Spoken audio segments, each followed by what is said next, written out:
en un coloquio sobre nuestra ilustración, sobre nuestro siglo XVIII. A mí me gusta, siempre que puedo, pues ir a dar la contra, ¿no? A fastidiar un poquito. Entonces, en ese coloquio en el que se trataba de exaltar a nuestros autores ilustrados, el texto que yo presenté se titula Iberoamérica a la sombra de las luces europeas, y ya verán un poco, ahora que se los lea, el nivel de provocación que este conlleva. Se los leo entonces. Está un poco adaptado a la nueva situación, ¿no? Quiero aprovechar esta ocasión para insistir, lo hice ya no hace mucho en Occidente y Nosotros, el prólogo a Occidentes del Sentido, Sentidos de Occidente, que acaba de citar Raúl y que está disponible en internet. Quisiera aprovechar esta ocasión para insistir en el equívoco en el que están quienes, en toda Iberoamérica, creen que forman parte de la fabulosísima civilización occidental. Y esto, empero, no es así, entre otras cosas, sobre todo porque a nosotros las luces esas en las que Occidente arraiga como tal, no obstante sus denodados y a veces hasta sangrientos esfuerzos, no nos han logrado nunca iluminar, o por lo menos no de modo que por fin acabasen disipando del todo nuestra propia civilización que, se supone, en la ilustradísima propaganda occidental, por cierto, con una muy curiosa o significativa insistencia, que es nuestra civilización la obscuridad misma. No somos nosotros, pareciera, con nuestro apego a nuestras propias formas de convivencia y con nuestra incredulidad política, que con frecuencia aseguran que es incapacidad para la democracia liberal o representativa, un medio lo suficientemente propicio para la transmisión de esas presuntas y, a decir verdad, harto presuntuosas lumières que, por cierto, nos vienen de países en los que rara vez llega a brillar el sol y en los que sobre todo nunca tiene cuando de repente se aparece por ahí, tanta y tan intensa luz como en los nuestros. Claro está que ellos se refieren a otro tipo de luces y no precisamente a la luz natural, ni del sol, ni, por cierto, de la razón cartesiana, de la que también presumen harto vanamente. En su propio mito identitario, sin embargo, en el que nosotros jugamos por hispánicos y por católicos el rol de malos o de antagonistas, la naturaleza misma es convocada en refuerzo de una historia que también escriben con mayúsculas de ídolo, a dar testimonio de su absoluta y desde luego harto definitiva superioridad y de la realmente irremediable inferioridad u opacidad nuestra. La ilustración, en lo que a nosotros concierne, mucho me temo entonces que ante todo sea la mirada del otro y una mirada por lo pronto muy profunda e interesadamente prejuiciada y para nada fraternal e igualitaria. Hay que reconocerlo, escribía Jean-Luc Nancy en la Déclosion, que es la primera parte de su deconstrucción del cristianismo. La reforma y la ilustración, con y a pesar de toda su nobleza y todo su vigor, se acostumbraron también a comportarse frente al pasado de Europa como los etnólogos de otros tiempos lo hacían frente a los primitivos. Y el caso es que nosotros somos, para una mirada occidental, esas dos cosas. Somos, buena parte de nosotros, en nuestra apariencia física al menos, o harto más precisamente en el color de nuestra piel, esos primitivos a los que la tolerancia ilustrada quiere devolver generosa a sus impolutos orígenes o identidades. Y somos sobre todo todos nosotros ese pasado de Europa que es ahora mismo el presente de la vieja España o de diversos tiempos de la vieja España en medio mundo, o en unas extensiones tan vastas que, descabezadas y todo, siguen conformando ese inmenso mundo en el que no se pone el sol y frente al que el joven Ortega no se le ocurría otra cosa, al joven Ortega, un siglo al caer en la cuenta en su primera visita a Buenos Aires de nuestra dilatación, que la de invitarnos a dejar de ser aldeanos, nada menos que europeizándonos, es decir, aldeanizándonos todos nosotros. ¿Por qué no se le ocurrió pensar a tan agudo e ilustrado celtíbero formado o formateado en Alemania que ese vasto cuerpo que de pronto descubría gracias a aquel viaje transatlántico y transhemisférico, si se había extendido así tan portentosamente contra lo que le habían hecho pensar sus más elementales prejuicios europeos, era precisamente porque había dispuesto o porque disponía aún de un poderoso espíritu que precisamente es todo lo contrario de un espíritu aldeano o provinciano.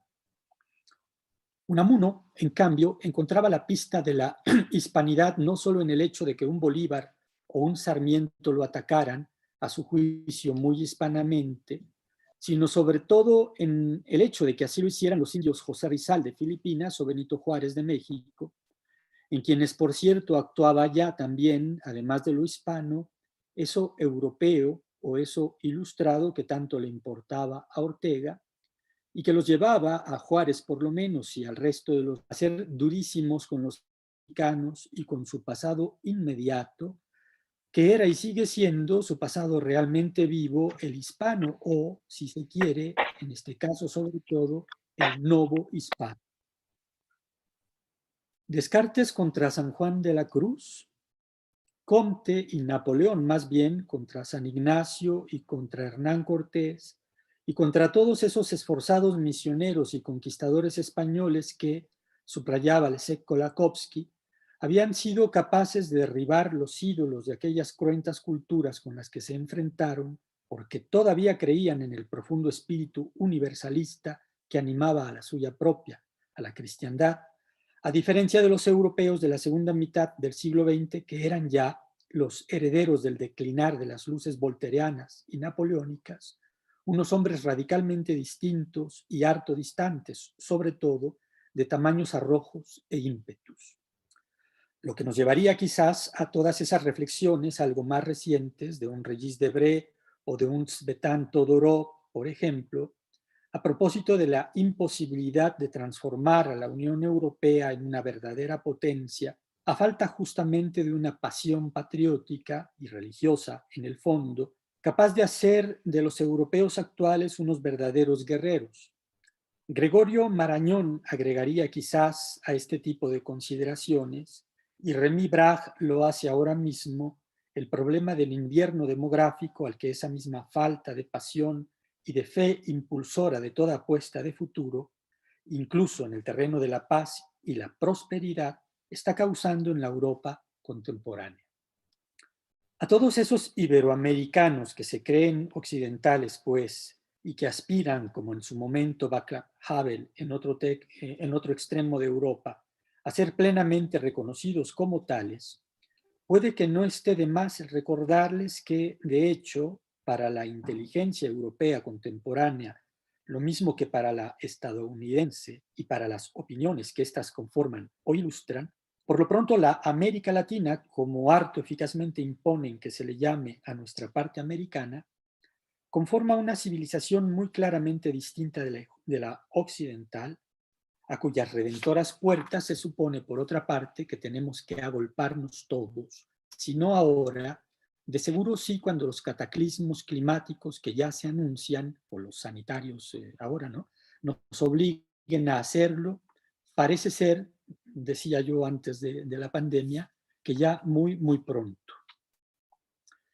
Pues el occidente postcristiano se supone, por otro lado, que es, frente a ese apocalipsis científico que con tanta insistencia viene y toma el puesto del escatológico, una suerte de secularizada arca de Noé en la que, amén de estar del todo salvos los sacrosantos derechos humanos, los desastres naturales no representan amenaza alguna. Dicha arca hay quienes, harto generosos, la quieren abierta, y hay quienes, en cambio, asaz temerosos por su parte, la quieren bien cerrada. Francis Fukuyama aseguraba hace 30 años, el ideólogo del fin de la historia en clave angloamericana, que todo el mundo se occidentalizaría por completo tarde o temprano, una vez desmoronada o disuelta frente al liberalismo y al capitalismo la alternativa comunista. Y en El País se traducían artículos suyos en los que aseguraba, por ejemplo, que aunque esa civilización ilustrada era de origen cristiano, su real posibilidad de extenderse a otras culturas quedaba muy de manifiesto en las recientes democratizaciones de países como los nuestros, que entonces habría que inferir que no son ni siquiera cristianos. El finado Samuel Huntington, en cambio, y esto es algo que el propio Fukuyama asume en textos algo menos ligeros, pone en el protestantismo la diferencia específica de Occidente y a nuestra América la considera una civilización distinta precisamente por ser esencialmente católica. Lo extraño entonces es que a la Europa católica sí la consideren, digamos, como suficientemente reformada o ilustrada. Puede que haya algo de eso, pero no creo que sea para tanto, y el propio Huntington nos deja claro que las razones que tiene para promover tan arbitrarias clasificaciones, como esa que hace que un español tenga por occidental ilustrado y en el fondo por reformado, más cosas en común con un sueco que con un peruano, esas razones son ante todo geopolíticas, es decir, ideológicas.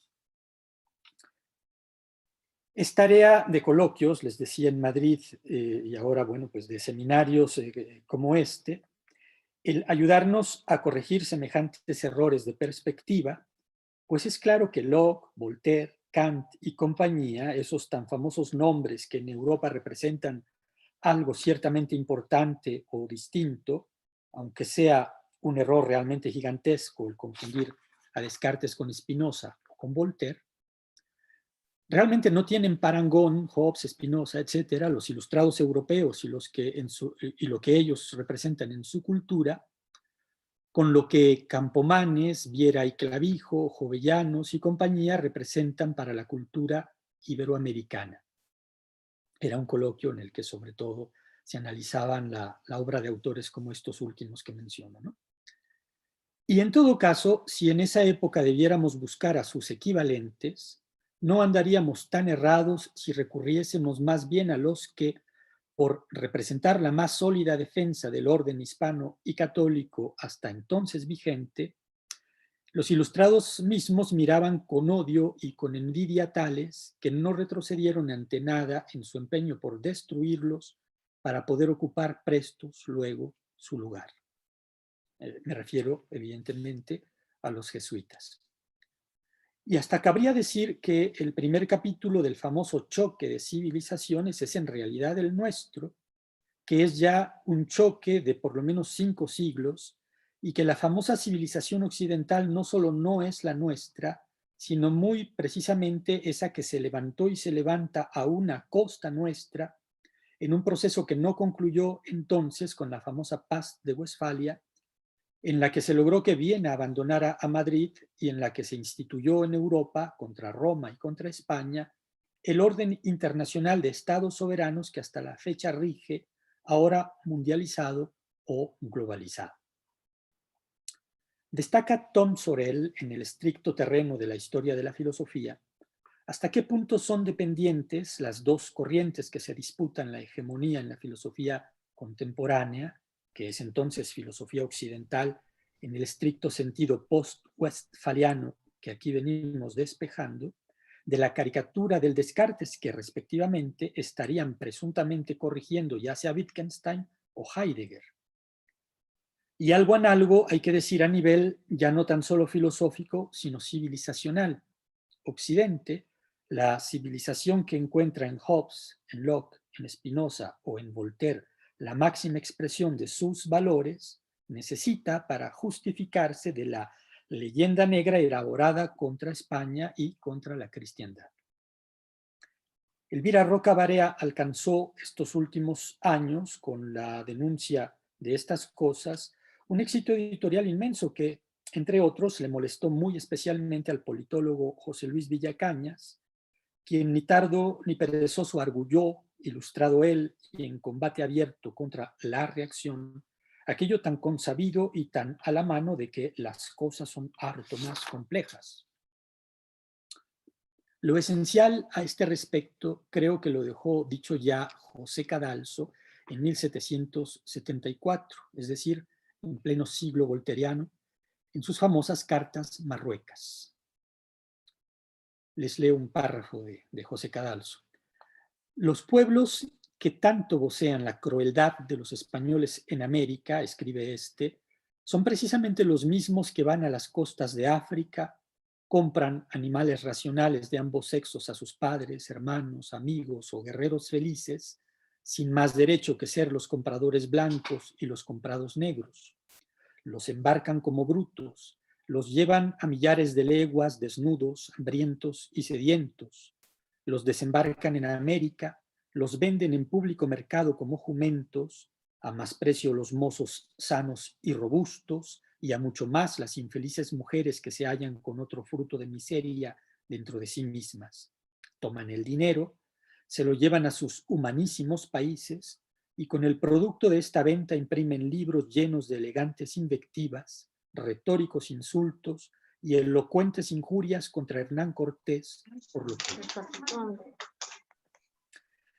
Y lo que Cortés hizo, amén de protagonizar una de las hazañas guerreras y políticas más extraordinarias de toda la historia de la humanidad, por la que López Obrador pidió, por cierto, y vuelve a pedir ahora que se disculpen en la España actual, fue derribar esos mismos ídolos de piedra a los que se ofrecían entonces cruentos sacrificios humanos y a los que el mismo Andrés Manuel López Obrador les renovó una suerte de culto light hace un par de años, ahí mismo, en donde lo interrumpió Cortés, en su toma de posesión como repuesto tlatoani de la asaz laicista República Mexicana. Fueron tiempos los de la sonriente aurora de las luces europeas, de intensificación de la leyenda negra antiespañola, pero sobre todo lo fueron de intenso ataque contra la Iglesia y contra todo resto de cristiandad. Se acusaba al cristianismo y a esa suerte de hoyo negro de la religión en general y a sus harto denigrados dogmas de las llamadas guerras de religión y de toda sangre derramada en ellas, en batallas, al final, por el poder desnudo o por el interés y el equilibrio de las potencias, en la instauración, insisto, del orden internacional westfaliano que sustituyó a la cristiandad política, y no en altares ni en piedras de sacrificio. Y se arguía que en consecuencia había que renunciar a toda religión, supliéndolas con una escéptica y tolerante filosofía, la de Voltaire, la de Kant, y con esa harto floreciente ciencia que, decíamos, los confortaba y hacía las veces, pues, de sucedáneo de la religión, a la que tan generosa o tan tramposamente renunciaban, en la idea de su indudable superioridad que a la postre traducían y traducen todavía en legitimidad.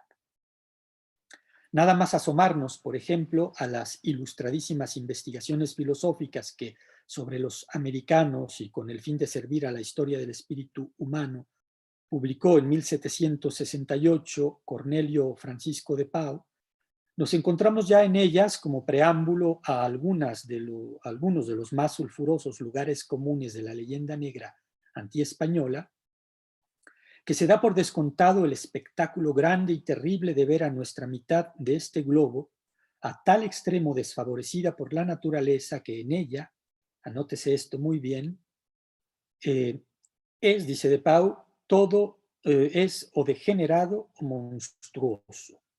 Y a partir de ahí va desgranando el ilustrado holandés unas enormidades que, compartidas por correligionarios suyos como el abate Renal o como el conde de Buffon, lejos de ser excepcionales, como sugiere ese relativismo que Villacañas va y lo pone a Barea, son tan centralísimas que acaban resonando, siendo recogidas o inmortalizadas nada menos que en el último curso que dictó ese portento del pensamiento clásico alemán en el que toda la filosofía, y especialmente la moderna, ilustración y romanticismo confundidos, alcanza su apoteosis.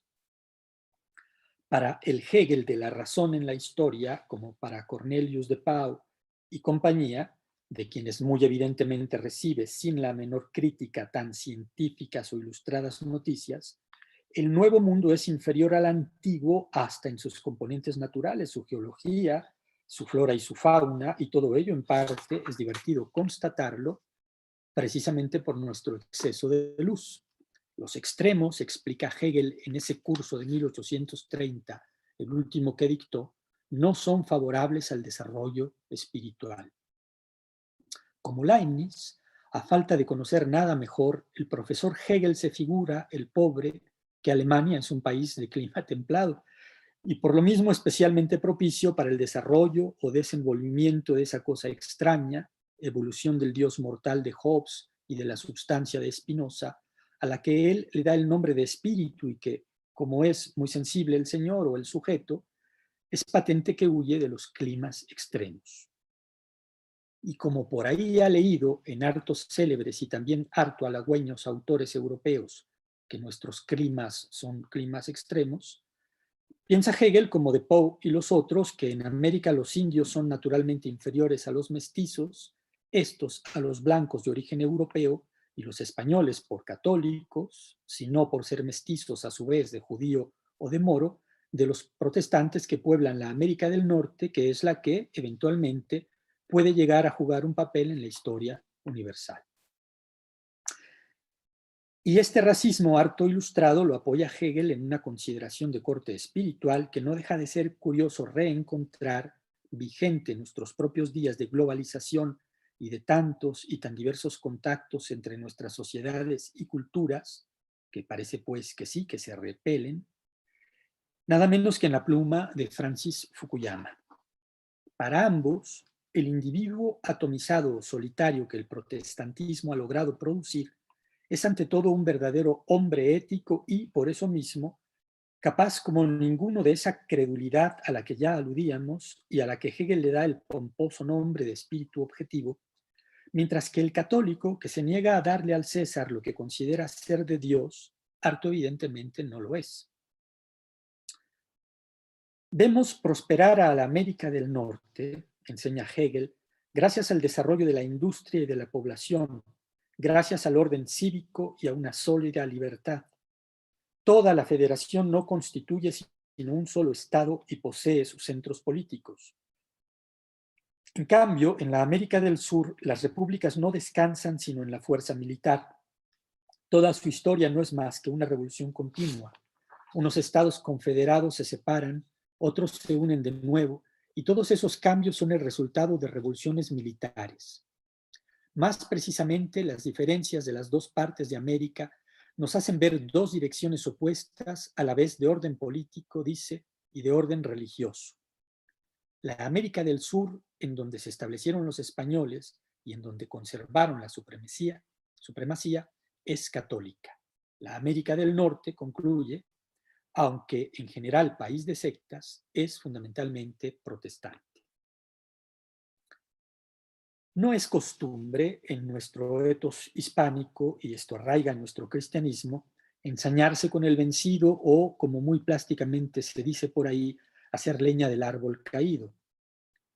¿Qué clase de comparación es esa en la que se considera inferior a una cultura que, amén de haber hecho a Europa, en nuestra América había tenido ya para entonces 3 siglos de tan extraordinaria fecundidad, tan solo porque de repente enfrenta a esta un bastante mal momento, como por cierto le ha ocurrido ya en Europa otras tantas veces? ¿Qué precipitación y qué prisa más sospechosa es esa de considerarse vencedores absolutos en tan incierta coyuntura como ha resultado ser la pretenciosa modernidad?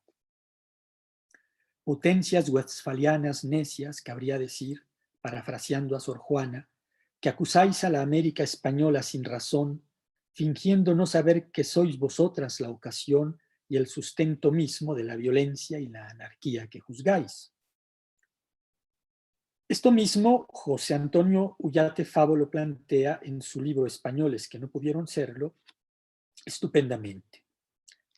Más de 250 años de provocaciones, de agresiones, de incentivar el espíritu levantisco contra la corona española, escribe, no produjeron fisuras relevantes en el edificio hispanoamericano y, sin embargo, en un corto lapso de 15 años, con una simultaneidad asombrosa, los habitantes de ese descomunal edificio político se vuelven unos contra otros en facciones irreconciliables y, con las vicisitudes que explicaré, dice, terminan por lograr la humillación de España por la que tanto suspiraban los ingleses desde antaño. En la cultísima Alemania del célebre profesor Georg Wilhelm Friedrich Hegel, no faltan los argumentos, y argumentos alto ilustrados, por cierto, aunque no necesariamente de los del gusto del laicismo que se importa o que se exporta preferentemente a nuestros países de cultura católica. De la religión protestante escribe el Hegel, seductor nada menos que del joven Unamuno y del Ortega joven también, y hasta del Ortega maduro. De la reforma nace, dice Hegel, la confianza recíproca en los individuos, la fe en su carácter, pues en la Iglesia protestante las obras religiosas son toda la vida, toda la actividad de esta vida. Entre los católicos, por el contrario, dice, el fundamento de una confianza como esa no puede existir, pues en los asuntos del mundo no reinan sino la fuerza y la servidumbre voluntaria. Las formas que llaman constituciones, agrega, no son otra cosa que medios de fortuna y no protegen, dice, de la desconfianza. Se queda uno perplejo al leer estas cosas y en automático le busca al celebérrimo, y ya se ve por qué de ordinario tan oscuro filósofo, la excusa de su tiempo, que carecía de tantos recursos cognitivos como tenemos nosotros. Y se acuerda uno también de Venustiano Carranza, el cabecilla revolucionario, y de su reflexión en vísperas de la violenta imposición al pueblo de México de la de nuevo harto ilustrada Constitución de 1917, a propósito del irremediable divorcio que hay entre nosotros, entre esas leyes del supuesto Estado soberano y nuestra propia vida, incluso política. Y acude a la mente, en fin, el también harto ilustrado consejo que desde los Estados Unidos les enviaba a los insurgentes de la Nueva España Fray Servando Teresa de Mier, más o menos en la misma época en la que Hegel escribía todo eso, de que fingieran unas instituciones al uso europeo y de que maquillaran una representación para obtener el reconocimiento internacional y, con las armas y el dinero que necesitaban para acabar de subvertir el orden todavía existente. Francis Fukuyama, el Hegel de estas últimas décadas, quien por su parte dispone de todos esos medios cognitivos por los que recién imaginábamos alguna excusa para su célebre predecesor alemán, persiste en su idea de nuestra incapacidad para el espíritu objetivo. En China y Latinoamérica, escribe, las familias son fuertes y están cohesionadas, pero a la gente le cuesta confiar en los extraños, de modo que la honestidad y la cooperación en la vida pública son mucho menores. Eso conlleva, dice, entre otras cosas, el nepotismo y una extendida corrupción pública.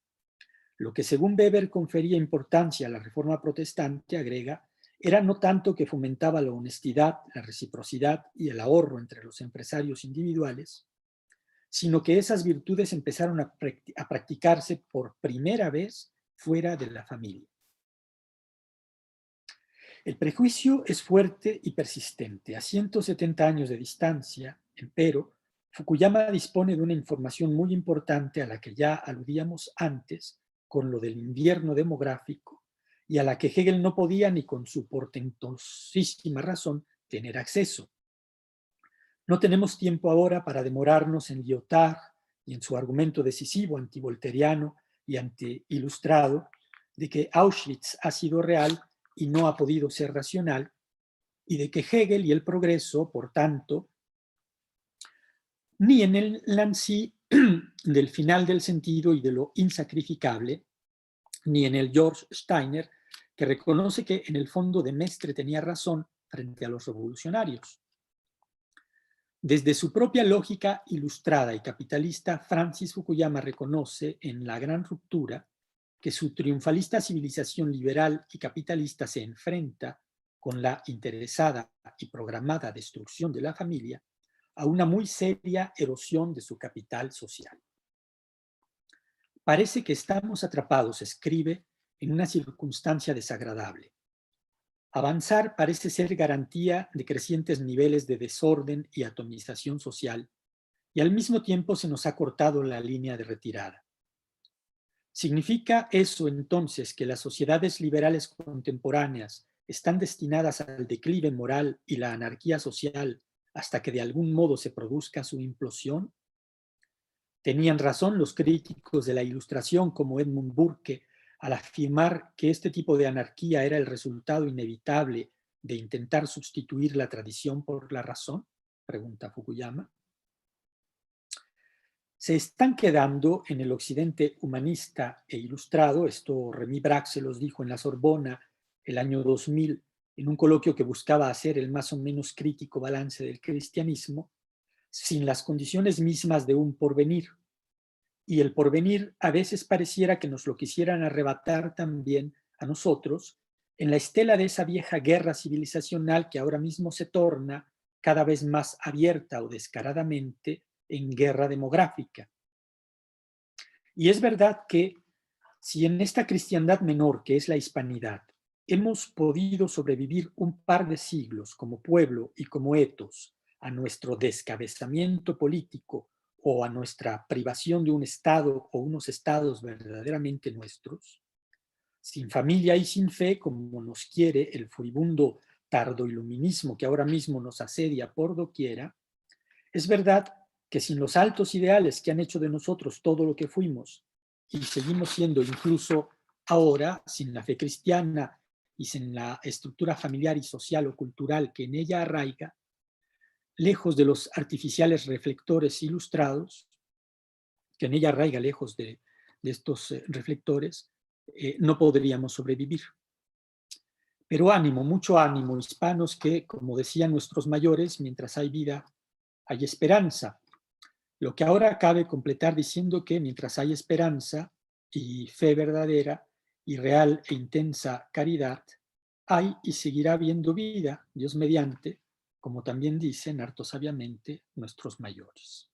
Y hasta aquí el texto. Muchas gracias. Muchas gracias, doctor, por haber tenido la amabilidad y compartir este texto con nosotros, con esta audiencia. Y esperamos a ver si hay algunas preguntas que se puedan hacer desde quienes nos escuchan. A Jorge. Ignacio, perdón que te moleste. ¿Me escuchas? Te escucho bien. Bueno, las preguntas me parece que sería bueno que ellos lo hicieran por el mic, pero que el orden fuera por el chat. Es decir, los que quieran participar, pongan en el chat quién y yo les voy a dar la palabra. Me parece bien. Si no tienen el micrófono, yo leo las preguntas, pero me parece mejor que haya una conversación por micrófono. Lo hace mejor porque ya estamos hartos de las pantallas y mejor que lo más cercano posible, ¿no? Sí, me gusta más tu idea. Bueno, ¿quién quiere hacer preguntas? Hay muchos temas que reflexionar. De mi parte tengo, pero voy a dejar que ustedes las formulen primero.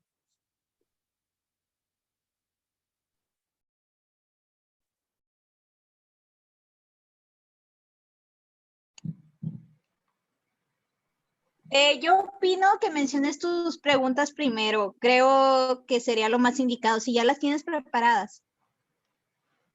Bueno, si quieren, yo las doy primero. Doctor, en esta charla que nos ha dado, yo me quedo pensando, referente también a la encíclica nueva que sacó el Papa, Fratelli Tutti, ¿no?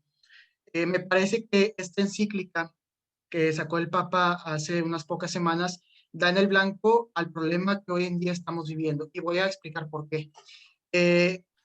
Hay una obra, bueno, usted la tradujo y yo tuve la oportunidad de leerla, que es la de George Besunzo, la Europa genocida. Y hay unos párrafos donde menciona Besunzo que el problema del racismo, de la eugenesia social que pasó en Alemania y en gran parte de esta Europa, se debe a que poco a poco fueron erosionando las ideas cristianas, ¿no? Menciona Besunzo que el fundamento de la unidad humana fundamento cristiano de la unidad humana se fue disolviendo, ¿no? Ante este darwinismo social, que parece que este darwinismo social, en el fondo, es se fortalece por las ideas de Westfalia, ¿no? Por las ideas del Estado-Nación, donde los hombres no comparten una misma naturaleza. De hecho, la idea de naturaleza humana, en el sentido de que todos tenemos una misma unidad, ya ve Agustín en su historia teológica, todos estamos ahí porque partimos de una misma unidad. Parece que se disuelve y esta humanidad ya no se, es más bien es si la modernidad trata de unirlas, es por un método artificial, ya sean los derechos humanos, que en sí mismo carecen de fundamento. Los derechos humanos actuales carecen de fundamento. Entonces, cualquiera puede ahí ponerle cosas porque no tiene con qué sustentarse. Entonces, ahí es quizá uno de los grandes problemas, porque la ilustración y la modernidad trata de dar unidad cuando hay una carencia de fundamento en sus mismas premisas. Y también hay una reacción, y quiero relacionarlo este es mi segundo comentario, con estos latinoamericanismos que nos están surgiendo, ¿no? Porque al disolver la idea de universalidad humana, surgen, digamos, estas reacciones contra Europa en mayúscula, pero a la vez imitan estas particularidades que se niegan al universal. El caso, por ejemplo, por ejemplo, de Dussel, ¿no? O entre otros, ¿no? Ese es mi comentario. No sé si usted quiere aportar, enriquecerlo, no sé. Pues sí, lo que pasa es que es un asunto muy, muy, muy importante, muy profundo, en el que habría que detenerse mucho. Tiene mucho que ver con lo que acabo de exponer. Nosotros nos creemos occidentales, en general, en la medida en que malinterpretamos Occidente como a nuestro primo hermano, nuestro pariente cercano, ¿no? Entonces, en la medida en que entre nosotros sigue muy viva la cultura universalista cristiana, nosotros creemos que eso también se da del otro lado, ¿verdad? Entonces entramos en un tremendo equívoco que citabas al Papa, bueno, pues podemos señalarlo en el ecumenismo, por ejemplo, ¿no? Porque muy bien, hay un espíritu ecumenista en la Iglesia Católica que tiene muchas cosas muy loables y que, bueno, es una expresión de este universalismo católico, ¿no? Pero del otro lado no es así. O sea, los protestantes en general no son la cultura protestante de suyo no es una cultura ecuménica, ¿no? Es decir, ¿bajo qué condiciones un protestante realmente sería ecuménico? Eso es lo que habría que revisar. Las citas que hago acá de Hegel, o sea, que nos lo muestran como un grosero racista, ¿no? Pues tienen mucho que ver con esa cultura protestante de la superioridad de estos elegidos, que por lo tanto tienen una separación absolutamente radical con los que no somos elegidos en su perspectiva. O sea, ¿cómo lograr un verdadero universalismo como el que muchas veces cándidamente suponen los ecumenistas, ¿no? O sea, los partidarios del ecumenismo. Ahora, esto que tiene su dimensión, o sea, la dimensión fundamental es esa, la dimensión teológica. Esto que tiene este núcleo teológico, luego se expresa secular o social o científica o laicamente, en fin, ya habría que hacer todo un análisis lingüístico y de la realidad, pues de los distintos planos de la realidad para ver qué expresión darle. Pero bueno, lo que Bensusan denuncia muy bien en la Europa genocida es que la ruptura del universalismo teológico implica la ruptura del universalismo antropológico ¿ya? La idea de que todos somos hermanos y que destruida la humanidad o la condición de prójimo que tiene el otro, entonces destruir sus cuerpos es ya pues una consecuencia que desgraciadamente se dio, ¿verdad? En la Primera Guerra Mundial, en las carnicerías de las trincheras de la Primera Guerra Mundial, y en Auschwitz, por mencionar, bueno, y él no insiste tanto en Hiroshima y Nagasaki, pero bueno, hay que insistir, el Papa lo hace en la última encíclica, en Hiroshima y Nagasaki, ¿verdad? Y habría que agregar ahí el asunto del aborto. Es decir, si tú niegas la humanidad de la humanidad del salvaje, entre comillas, la humanidad del judío, la humanidad del embrión o del feto, pues entonces no tienes ningún escrúpulo en destruirlo, ¿verdad? Ahora, esa humanidad, esa fraternidad precisamente, es absolutamente dependiente de la paternidad. Sin paternidad no hay fraternidad. Sin el Dios trascendente del cristianismo, la fraternidad de la Ilustración se viene abajo. ¿Ya? Y pues rápido viene en el siglo siguiente a este que analizaba en mi texto, ¿no? En el siglo XIX viene el darwinismo social, que nos dice que, bueno, somos distintos grupos animales evolucionados en lucha por la supervivencia del más apto, ¿no? Entonces esto, Spencer y compañía, rápido lo transforman en racismo doctrinario y en racismo político, ¿no? Y exterminador. Eso que llevó a Auschwitz y que en Auschwitz se tuvo un fracaso, un desprestigio, un momento pues, de tremendo frenazo, desgraciadamente no acabó allí, porque, por ejemplo, los universitarios europeos, los estudiantes, los profesores, los intelectuales, todo el mundo te dice, no, era un error. Los biólogos han encontrado que no hay mucha sino una sola raza. Con lo cual, estos están desplazando el lugar de Dios al laboratorio. ¿Quién te dice que somos semejantes y que no te puedo matar o que no me puedes matar por ser tu prójimo? Según ellos, un laboratorio. Pero por Dios, los laboratorios hoy dicen una cosa, mañana dicen otra, ¿no? Y lo vemos en estos días, están demasiado cerca del poder ¿verdad? Y en una situación de crisis son de una fragilidad absolutamente deleznable, ¿no? Y parece, último comentario, y pareciese que este ecumenismo se escuda. Bueno, yo también estoy a favor del diálogo, pero el problema es que como bien menciona, los que están enfrente no están dispuestos a ello, ¿no?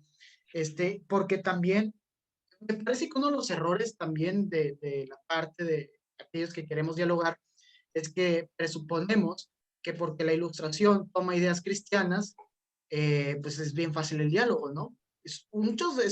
Pero hay que subrayar que estas ideas, que si bien son de base cristiana, no es un toma prestado de hermandad, es un te lo robo y te voy a matar porque me voy a apropiar de lo tuyo y voy a pintarte a ti como oficias el salvaje, el inquisidor, el colonizador, y yo voy a hablar de la humanidad y de la pluralidad de la humanidad, cuando pues no es cierto, o sea, y hay un desprecio también y ello también tiende al desprecio por lo espiritual, ¿no? Que lo del coronavirus es algo muy fuerte. Ahora, veamos cómo hoy en día tratamos a la muerte. No, ni siquiera hay funerales, o sea, porque al fin y al cabo, la Ilustración sí toma las bases cristianas, pero les quita su dimensión, o más bien la cambia, se la da al hombre, ¿no? O a la ciencia. Pero bueno.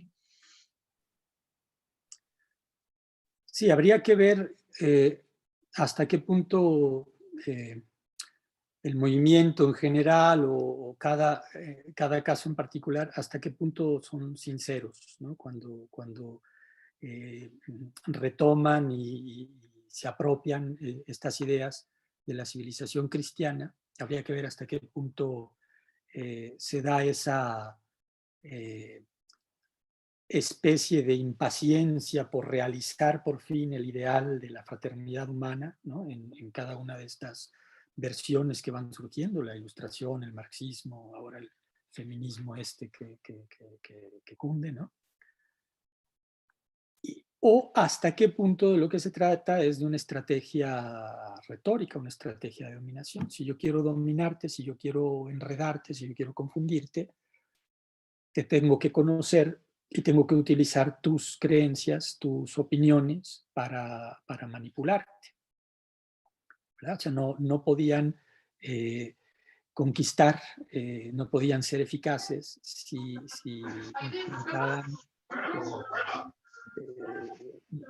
si atacaban de frente las ideas cristianas. Una estrategia muy hábil habría podido ser esa, ¿no? De proponerse ellos por fin realizar el ideal cristiano, ¿no? De una manera que, por otro lado, no soporta el más mínimo análisis. Claro, muchas gracias. ¿Alguien quiere hacer otro comentario, una pregunta? No sé, Ignacio o los de... Pues igual, en este tenor de los últimos comentarios de los fundamentos prepolíticos de la sociedad liberal, a lo mejor pienso en este texto ya algo viejo de la cristiandad de Europa, de Novalis, que primero se podría entender a la cristiandad como Europa, pero después la cristiandad es otra cosa, y ese o es de exclusión, o tienes uno o tienes la otro. Y bien, entonces, para que Europa termine de desarrollar ese ideal, entre comillas, cristiano, en tanto tiene robo de forja cristiana, tiene que dedicarse con usura a cegar la hierba debajo de los pies, y a partir de las instituciones tan propias de la política liberal, tienen que combatir absolutamente a todo lo que se proclame como una visión del hombre o como una ética de lo que es el hombre bueno, una ética aristotélica, podríamos decir. Entonces, en este querer tener una ética de consensos, pero que a la vez garantice una unidad política, pues es ciertamente un proyecto desfondado, y quizá a las últimas reverberaciones de este discurso los vemos en nuestros comentócratas. Pienso en los Leo Zuckerman, por ejemplo, filoilustrados, lamentándose de que este nunca haya sido un país liberal. Pero no sé hasta qué punto la hierba vaya a sofocar en algún momento a la encina, porque pues el 80% de la población aquí es nominalmente católica, pero no sé hasta qué punto la sociedad liberal vaya a terminar de minar los fundamentos que ya los destruyó en lo legal al menos, pero que continúe a hacerlo en lo sociológico. Gracias.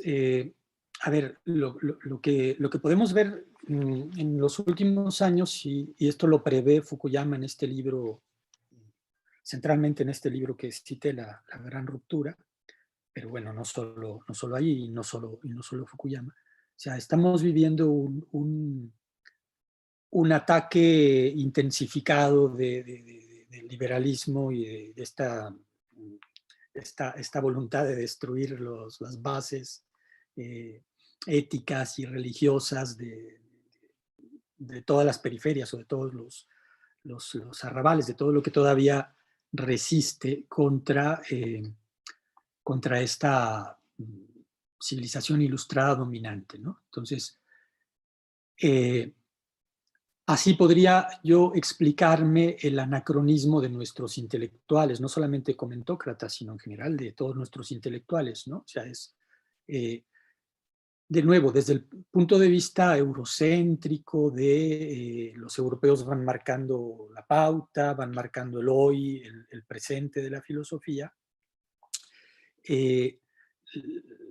pues todo este tardoiluminismo de nuestras periferias es algo que deja perplejo, porque los europeos llevan 30 años preguntándose qué hicieron mal y ahora qué carajos van a hacer, puesto que se les vino todo abajo, ¿verdad? Y sin embargo, los intelectuales de punta, los comentócratas de prestigio acá, siguen actuando como si no se enteraran, ¿verdad? O sea, o los políticos, ¿no? El propio AMLO, el propio Zapatero en España y ahora Pedro Sánchez, etcétera, etcétera, ¿no?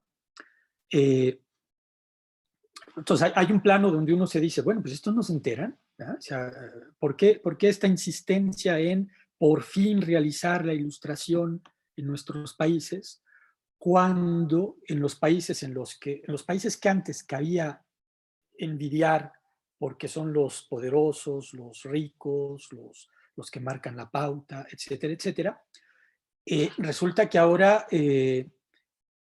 está claro que van contra el muro y entonces no son envidiables, no son envidiables. ¿Quién dice que va contra el muro? Sus propios intelectuales, Habermas, etcétera, ¿no? O sea, Fukuyama, etcétera, ¿no? O sea, sus propios intelectuales, Onfray, en fin, casi todos. Nancy, en mi diálogo con Nancy es notorio su pesimismo y mi echarme yo para atrás frente a su pesimismo, ¿no? De Occidente se va a la mierda, ¿no? O sea, entonces, ¿cómo es que frente a este Occidente que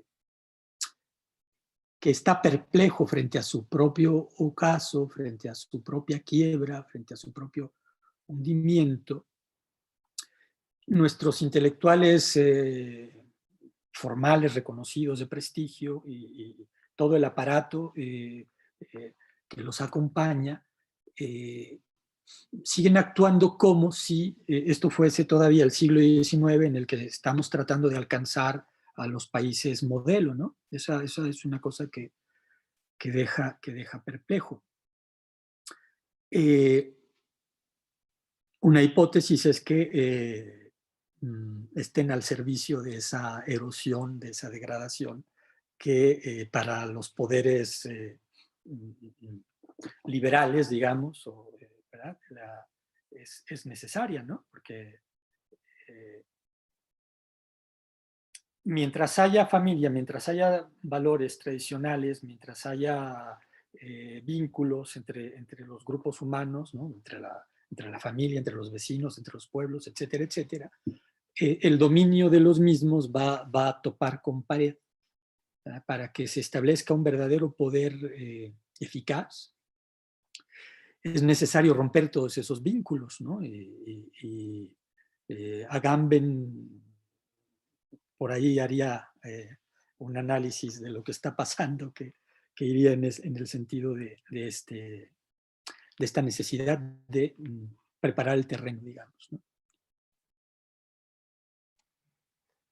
Muchas gracias, doctor. Y ahora, me parece, Andrés Upegui tiene una pregunta. Entonces, ¿puedes activar tu micrófono, Andrés?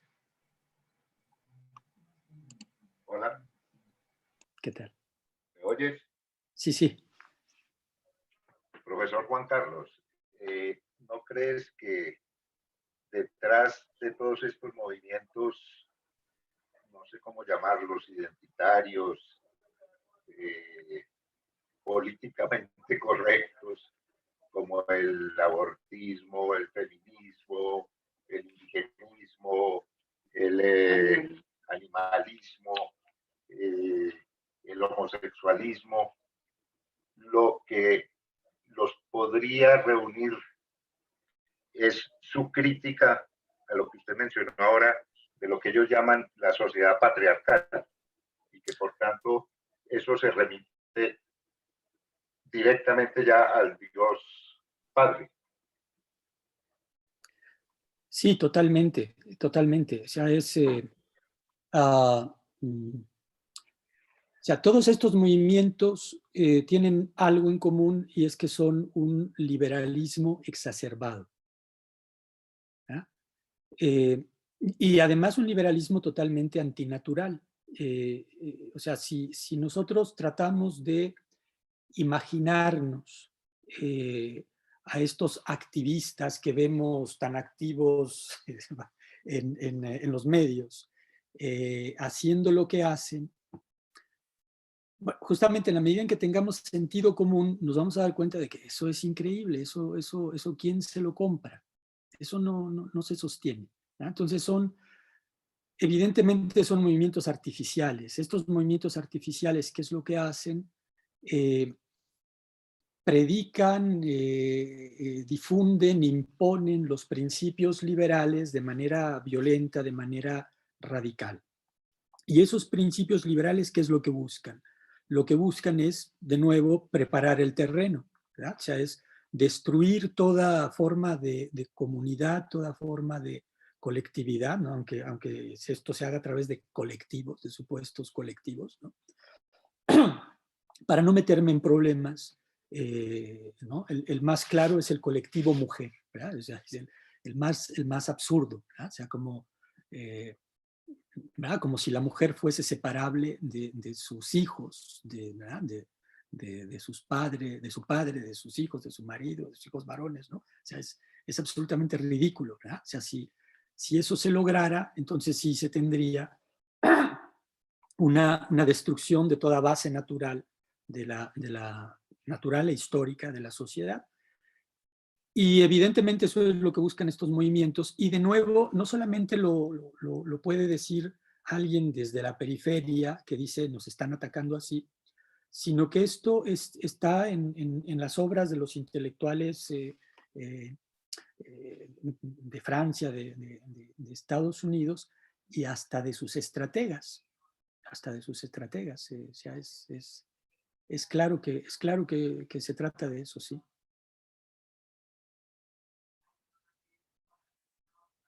Por más que pueda haber excepcionalmente algún creyente convencido de este o de aquel movimiento, ¿no? Que realmente esté allí porque realmente cree, ¿no? Es como cuando te visita un testigo de Jehová, que eso lo puedo conectar con lo que decíamos recién, ¿no?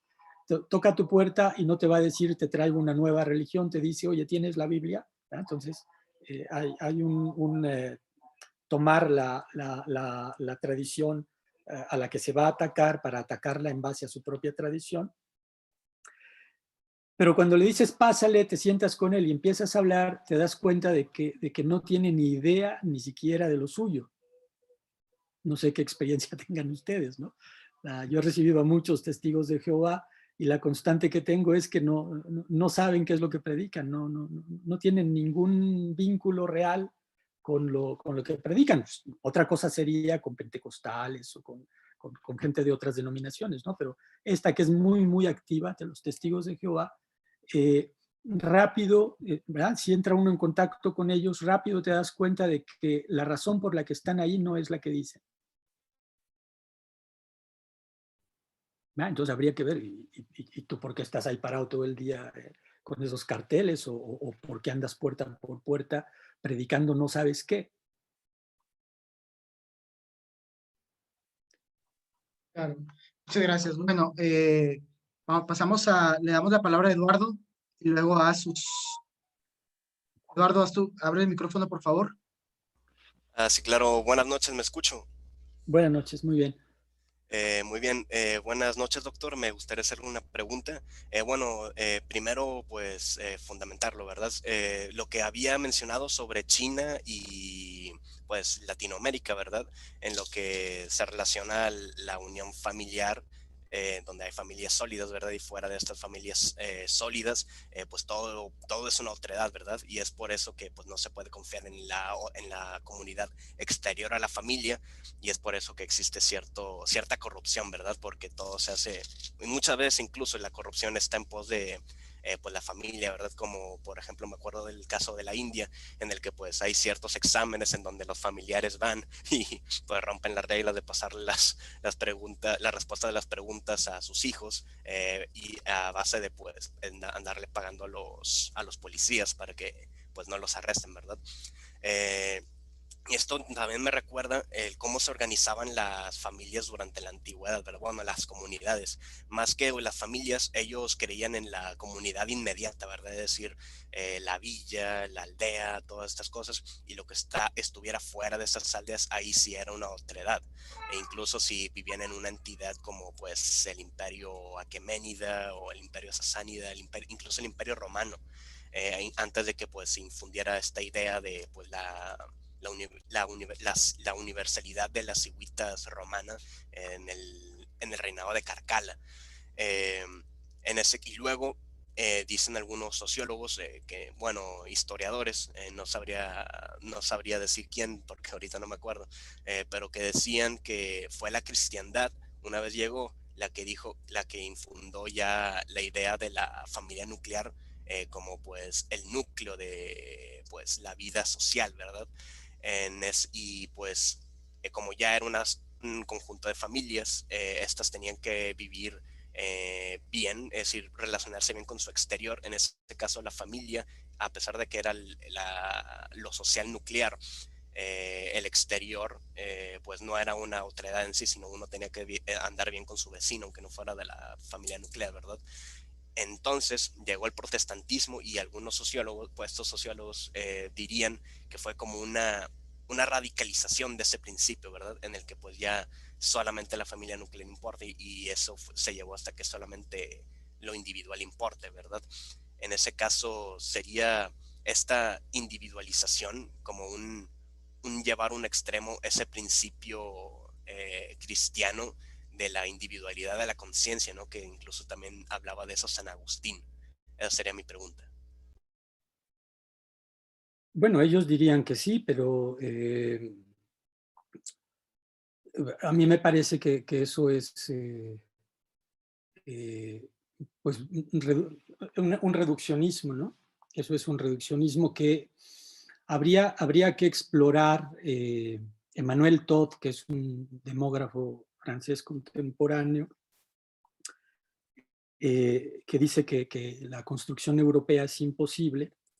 Dice que Europa se distingue en dos tipos de familias, ¿no? La familia horizontal mediterránea y la familia vertical nórdica.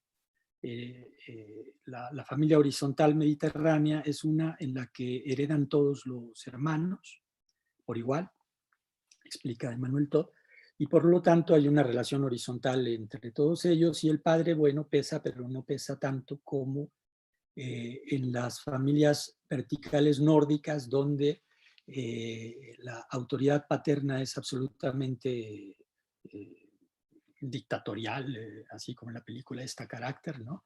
Y hereda uno solo de los hijos. Entonces, allí más bien habría que hacer una antropología. Emmanuel Todd es alguien más o menos ligerón, pero da pistas interesantes sobre las que luego habría que profundizar haciendo un estudio de las familias que bueno, yo no he hecho, ¿no?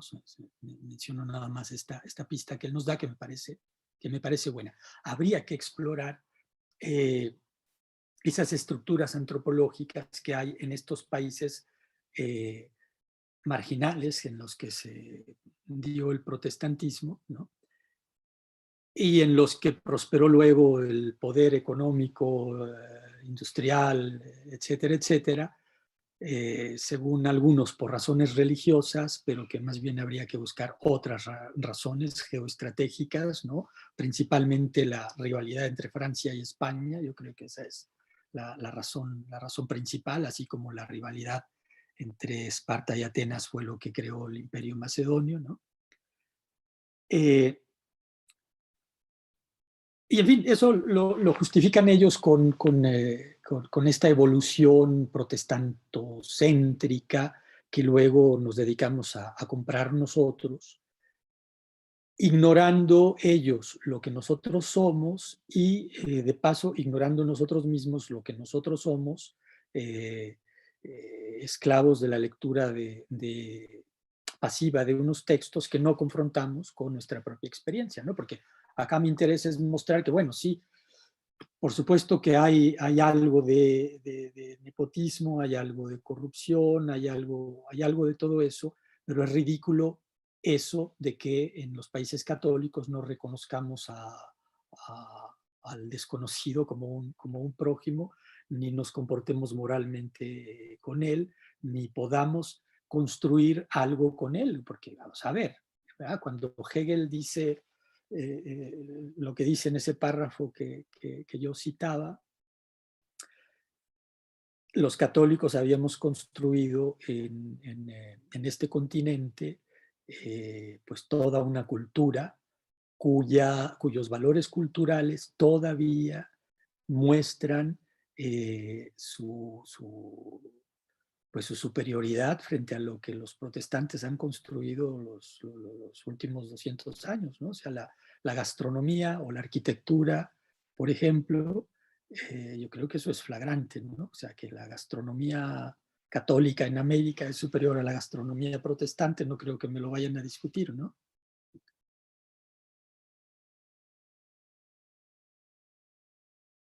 Muchas gracias. Ignacio. Muchas Sí. gracias. Daniela García Enríquez hizo una pregunta al privado, la hizo inmediatamente después del comentario de Udardo, pero lo hizo al privado, entonces lo voy a leer. Ella dice, si podemos pensar que Europa constantemente trata de reconquistarnos al demeritar la vida religiosa de Iberoamérica al hacer que las perversas ideologías neoliberales sean norma de la vida actual.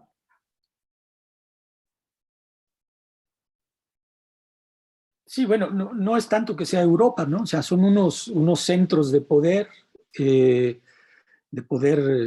ideológico, de poder económico, etcétera, ¿no?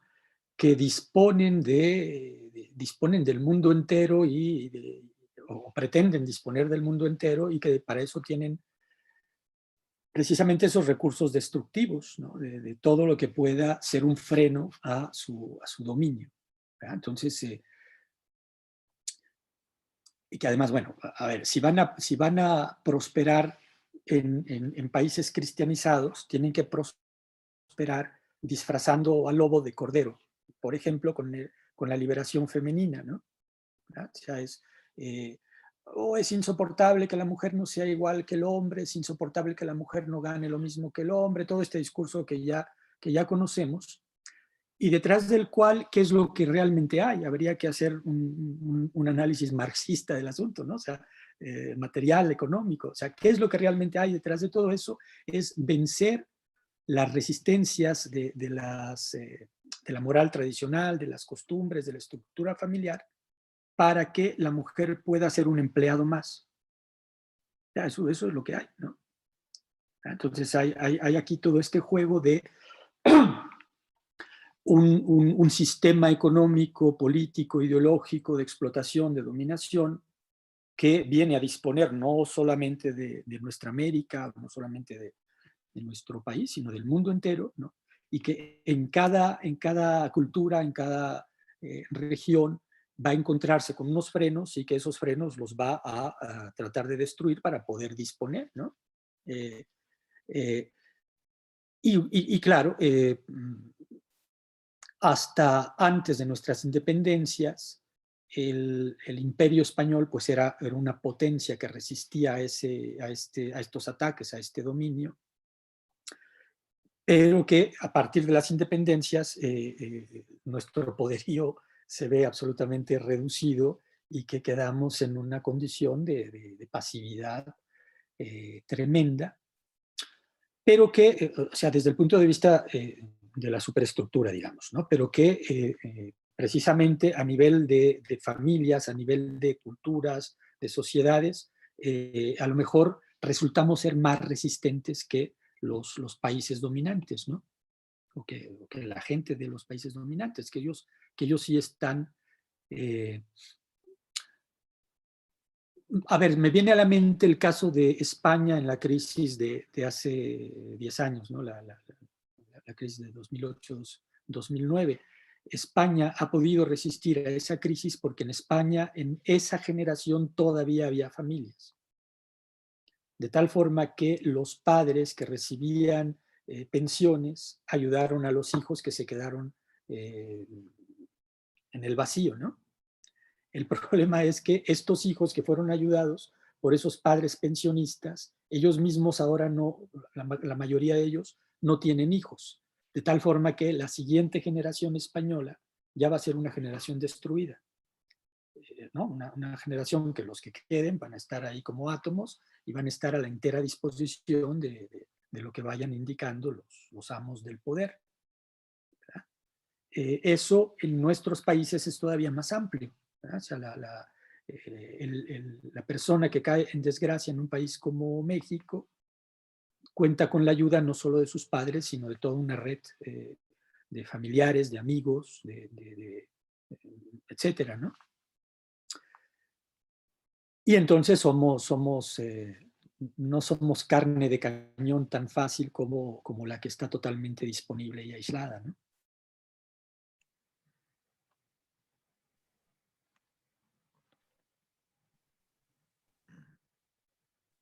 Ignacio. De acuerdo, doctor. Entonces, la participación de Julio Guevara. Por favor, puedes prender tu micrófono. Bueno, muchas gracias. Bueno, lo que quería añadir era, bueno, más bien una pregunta que va enfocada a una idea reciente, a una idea que pues personalmente formulé en base de por qué ocurren toda esta cantidad de acontecimientos que para mí o para la mayoría de ustedes son más bien extravagantes. Primero quiero resaltar que es importante conocer, o bueno, de cierta manera reconocer que estos movimientos surgen a partir de un idealismo, o de un idealismo, o de un ideal, o de una lucha más bien, que pretende ser noble, ¿no? Bajo ese discurso de que precisamente se busca la igualdad de todos, se busca la equidad para todos. Claro, cuando se busca la equidad y la igualdad para todos, terminamos como estos movimientos que pretenden desnaturalizar la esencia o más bien la naturaleza del hombre, o más bien deconstruirla. ¿Sí? Entonces, pienso que luego de haber pues, leído parte del libro creo que el autor se llama Bauman, La modernidad líquida, y en base a lo que acabo de escuchar de usted, doctor Juan, es que esto puedo adjudicarlo al capitalismo salvaje o al libre mercado. En lo que se llama lo que es el darwinismo económico o darwinismo social, donde prácticamente ya la dignidad no vale, los valores no valen, sino que es fundamentalmente lo que de si el dicho ser humano puede ser o no competidor en la sociedad, y competidor ya no sería la importancia de su trabajo, sino más bien lo que gana en cuanto a lo que venda. Por ejemplo, un caso muy particular en Colombia vemos pues a los influencers, personas que ganan dinero a partir de hacer, por decirlo, cómicos, o sea, es decir, shows cómicos o cualquier cosa realmente necesaria para la sociedad, pero que sirve más bien como entretenimiento, ¿sí? Como pan y circo. Entonces pienso que esa desnaturalización que a su vez estas personas promueven en base a su ignorancia con respecto a historia, cultura, antropología, sociología, es recibida por estas otras personas quienes consumen el producto y que no por hablar peyorativamente, sino que son ignorantes, puesto que no conocen toda esta cantidad de cosas que son importantes para conocer en sí qué es el hombre y cómo funciona. Y pienso que no se podría dejar de lado al culpar al capitalismo en base a esto, o al capitalismo salvaje. Soy fiel, pues, creyente de que tiene que haber alguna especie de economía heterodoxa donde se combinen diferentes tipos de economía, ya sea ambientalista y lo demás, para no caer en este darwinismo salvaje que se está viviendo gracias a este capitalismo salvaje.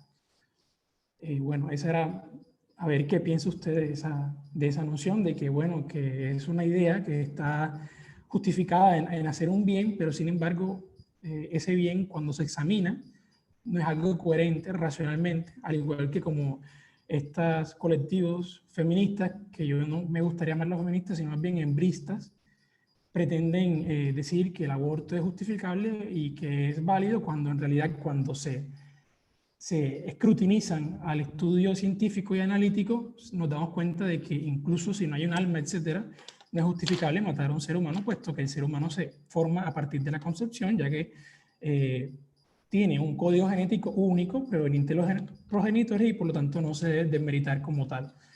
¿Sí? Entonces pienso que en base a eso es se busca un bien, sin embargo este bien no está justificado y es totalmente, por así decirlo, loco para cortar las cosas. Entonces no sé qué piensa usted sobre eso, sobre el capitalismo y eso. Gracias. Miren, yo pienso que la tarea es muy complicada en los dos polos en los que me hace pensar su intervención. Es decir, nosotros no podemos, no debemos reducir al activista concreto, a la feminista concreta, al animalista concreto, a la persona concreta que está en cualquiera de estos movimientos, precisamente a su condición de clon del modelo de activista de esto, ¿no? Porque en realidad es esa persona es una persona, ¿no? Que por alguna razón está en eso y que pues debemos de también manejar este lado positivo de, bueno, puede ser que realmente busque la justicia, realmente busque la igualdad, realmente busque el equilibrio ecológico, etcétera, etcétera, ¿no? Entonces, pero bueno, generalmente son grupos muy exaltados y con los que es difícil hablar. Bueno, ahí hay toda una tarea que es la de rescatar siempre a la persona. Pero luego, la otra tarea es que el árbol no te oculte el bosque. ¿Ya? La gran mayoría de quienes debaten contra estos movimientos caen en la trampa de tomarse en serio el discurso de esas personas. Eso es un error. Eso es un error.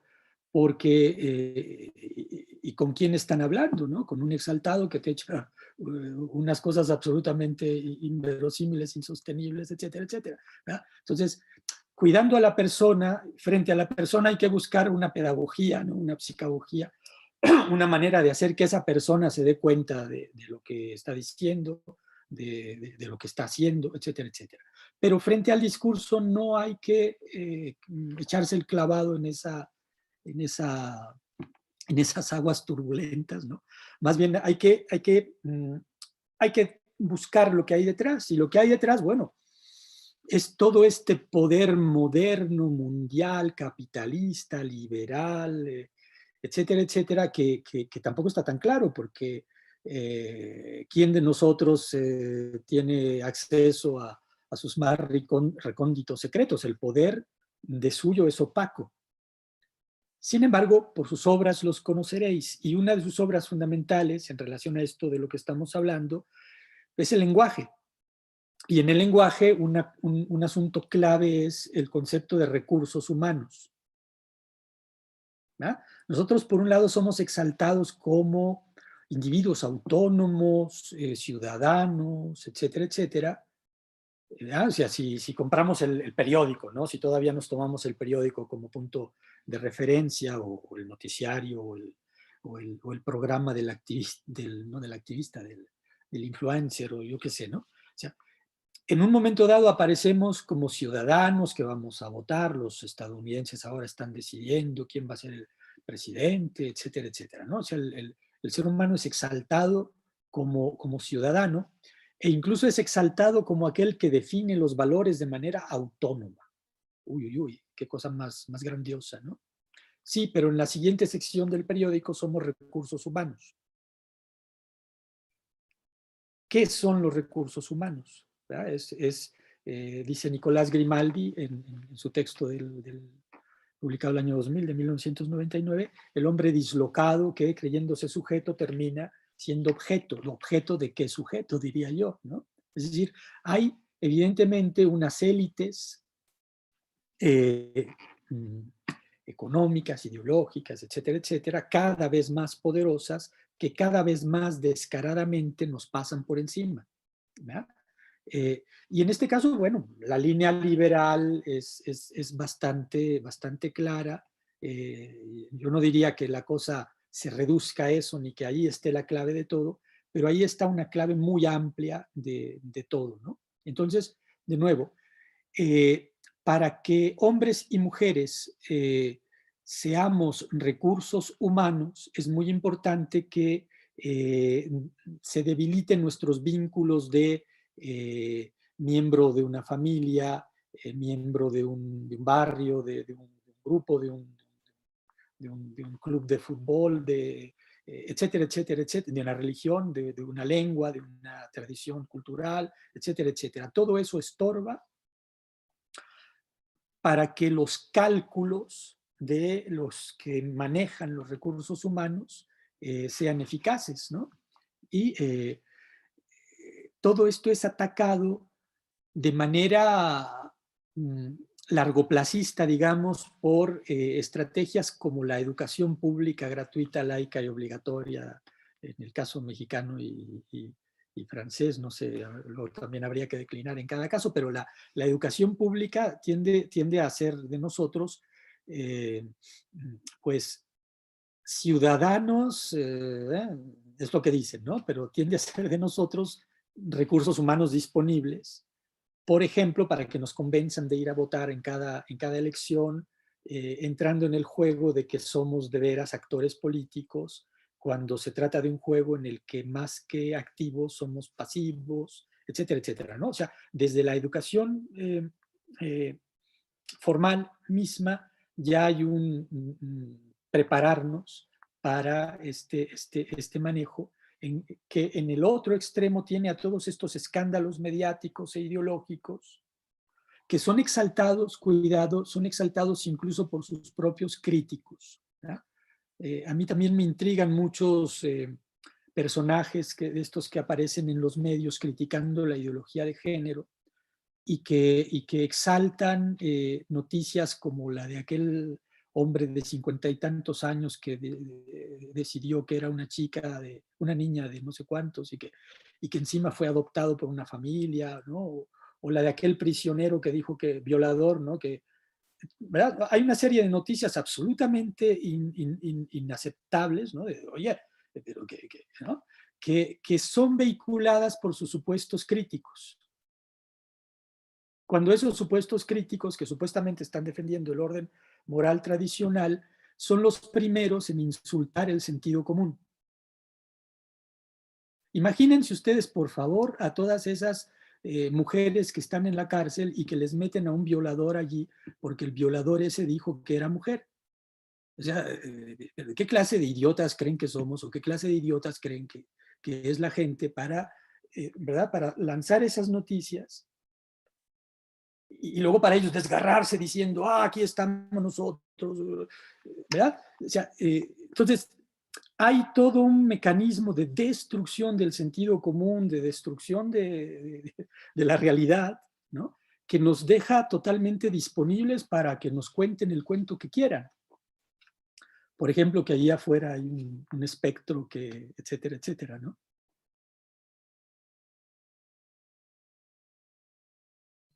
Bueno, vamos a darle la palabra a Blanca. Doctor, antes de darle la palabra a Blanca, ¿cuánto tiempo tiene?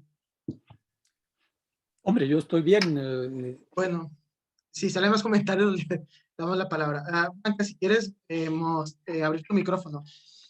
Sí, claro. Buenas noches.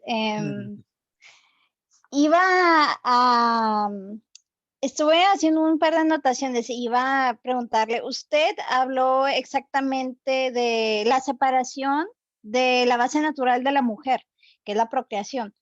Por motivos biológicos, esto es bastante evidente, somos las procreadoras.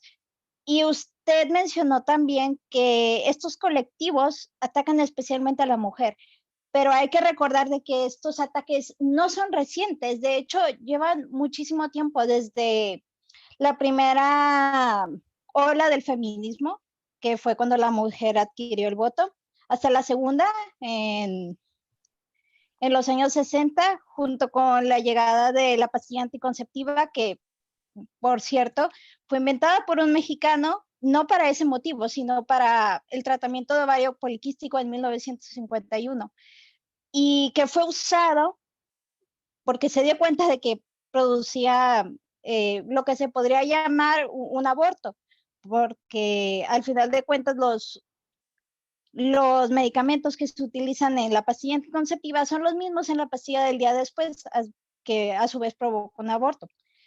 A lo que me quiero llegar ahorita con todo esto, tanto de la manipulación al género como propiamente la destrucción del patriarcado y su satanización, porque usted debe de saber que el motivo principal de la mayoría de oleadas del feminismo es la culpa al hombre por todas las cosas que han sucedido en la historia de la vida de la mujer, porque se ha visto en varias ocasiones y en varias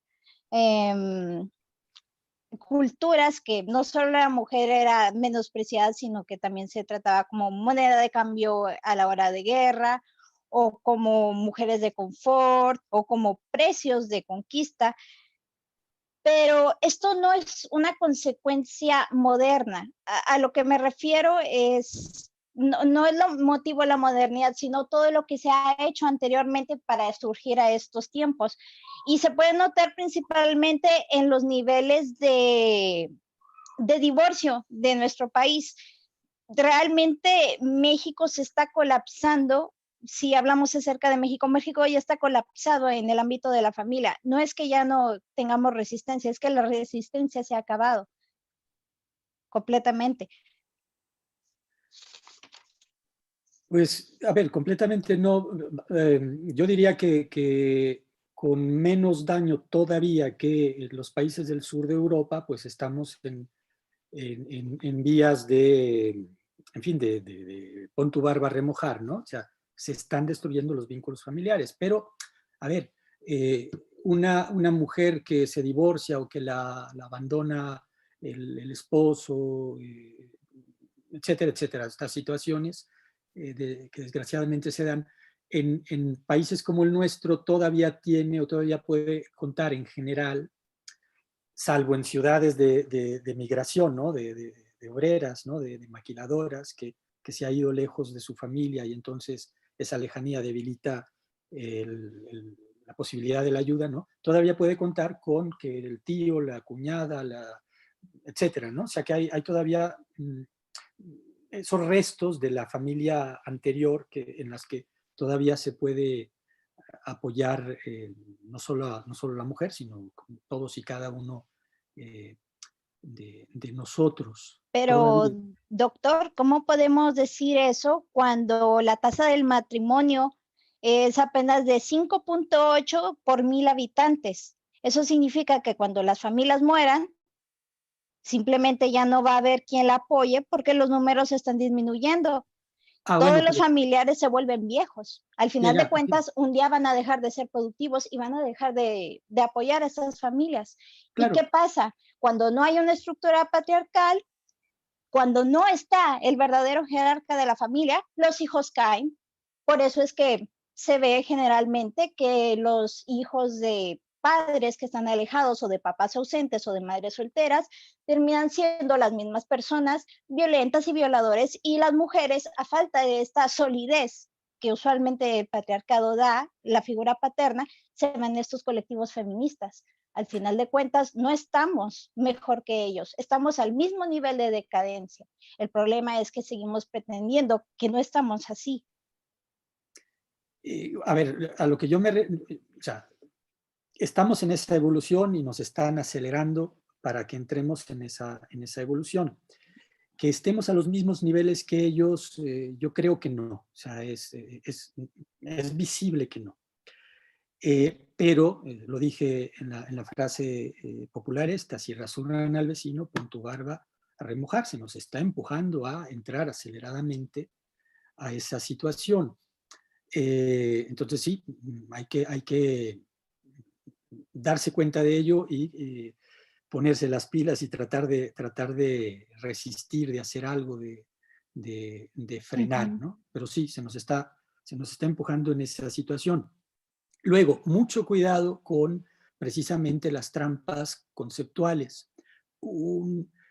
Hay un montón de trampas en las que caemos. Por ejemplo, esta de patriarcado, ¿verdad? O sea, se habla de las feministas hablan de patriarcado, el discurso mediático, intelectual habla de patriarcado como si ese fuese un concepto unívoco, cuando es obvio que no puede ser asumido como tal. Si estamos haciendo antropología, ¿verdad?, habría que ver de qué sociedad estamos hablando, cómo se estructura esa sociedad, y qué lugar ocupa el padre en esa sociedad. Y las sociedades son distintas, incluso, por ejemplo, en los siglos de la cristiandad. Vuelvo a la tesis de Manuel Todd, la familia cristiana mediterránea no era igual a la familia cristiana del norte de Europa, y en México igual, la familia cristiana del norte de México no era igual que la familia cristiana del sur. Vamos, las categorías antropológicas, bueno, sí, hay un padre y hay un lugar del padre, claro. Hay eso de universal o de general, pero luego hay que ver cómo encarna eso en cada sociedad concreta, en cada cultura concreta.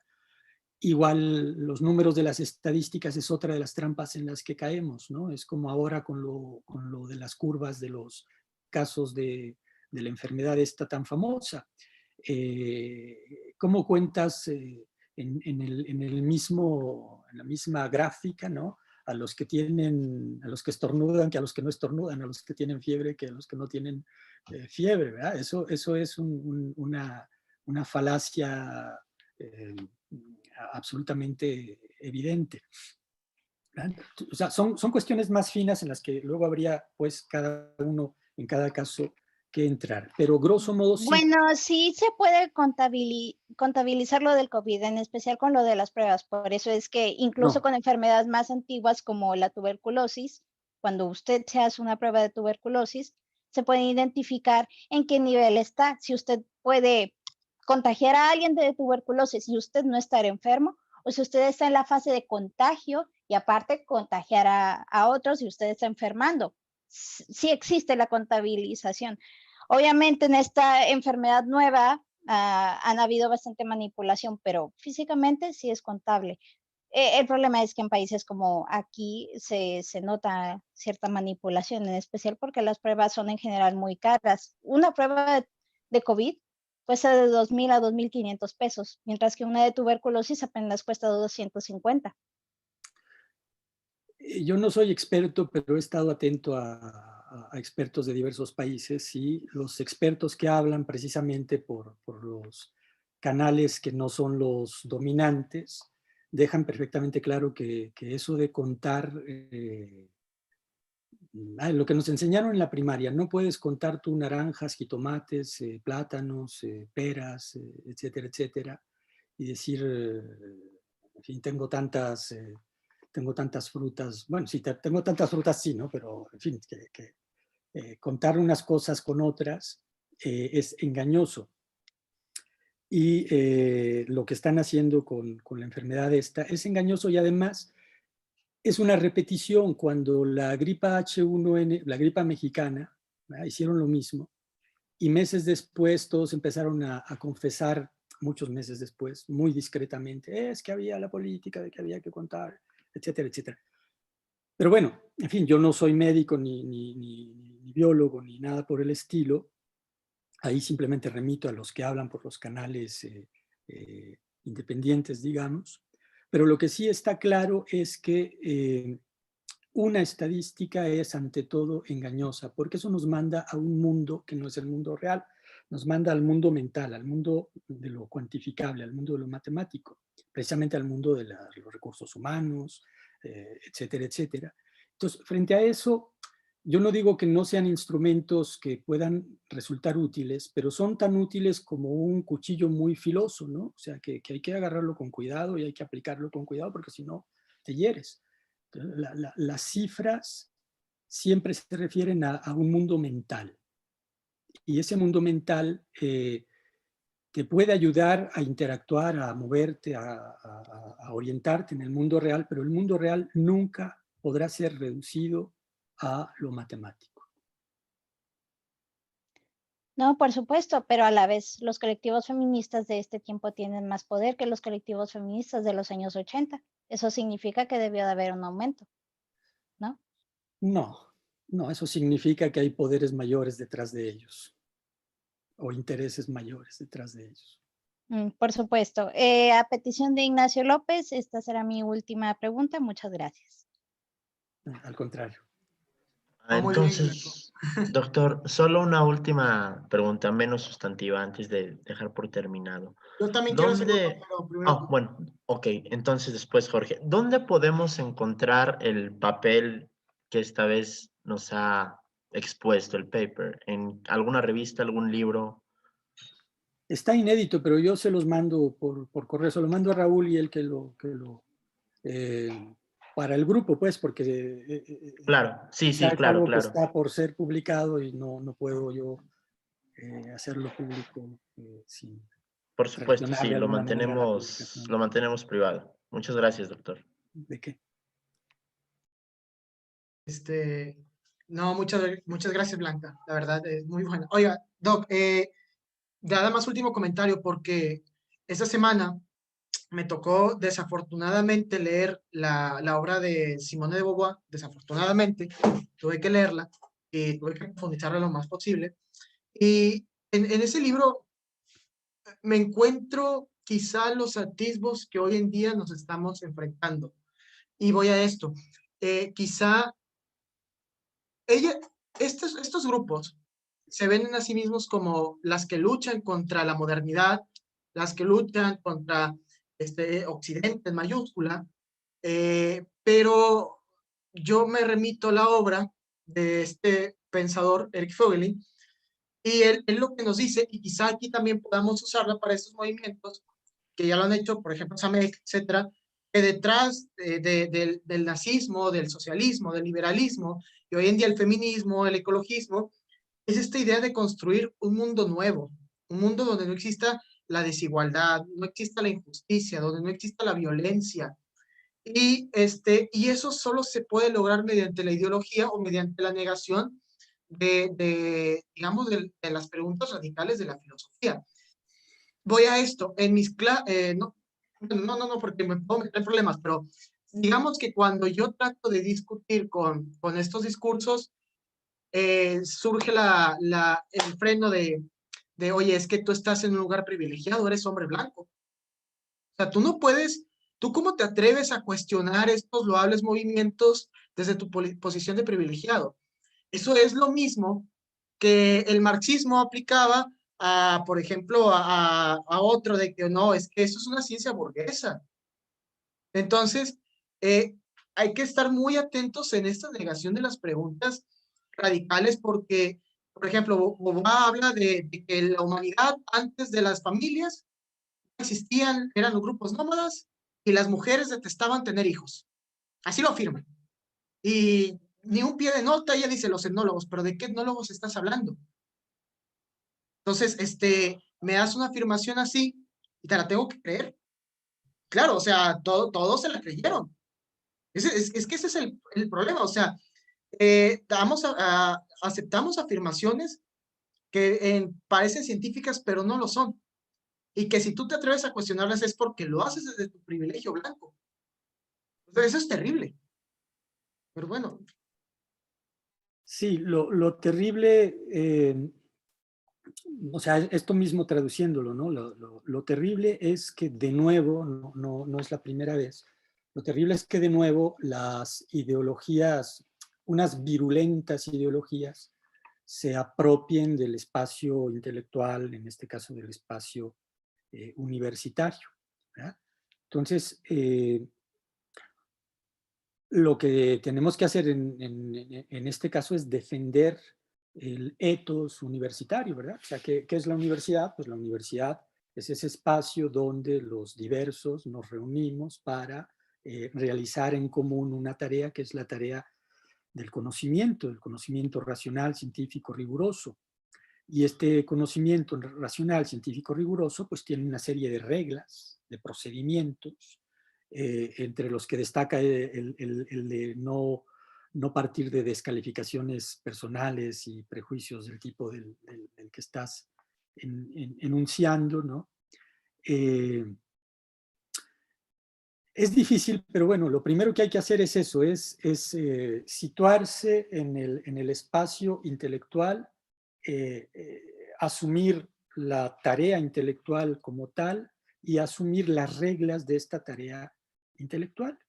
Entonces es plantearse serenamente los problemas, mostrar o sea, justamente la diferencia entre la filosofía y la ideología es que la filosofía sabe que todo es problemático, que casi todo es problemático, y la ideología toma del cajón de la filosofía algunas de estas problematizaciones y las transforma en certezas ciegas, ¿no?